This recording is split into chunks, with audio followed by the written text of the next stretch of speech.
Gusto kong ipalaglag. Ano? Kasalanan yun. Kung ganyan buntis ka, di magpakasal na tayo. Ayokong magpakasal dahil lang buntis ako. Gusto kong makapagtapos ng pag-aaral. Matagal ko ng pangarap yun eh. Bakit hindi mo pwede pagsabayin ng pag-aaral at pagpapakasal? Hindi ko nga kaya eh. May trabaho ako, nag-aaral pa ako, tapos mag-aalaga pa ako ng bata. Di palaglag ko na lang.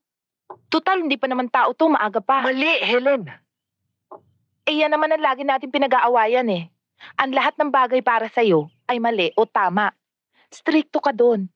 Pero hindi mo ba naiisip na kung gipit na ang isang tao, hindi na importante kung anong mali o tama.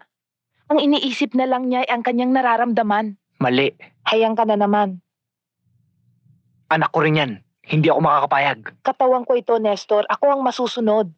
Alam mo ba nun ng inay? Sinasabihan siya ng mga kaibigan niyang hostess na ipalaglag yung nasa tiyan niya.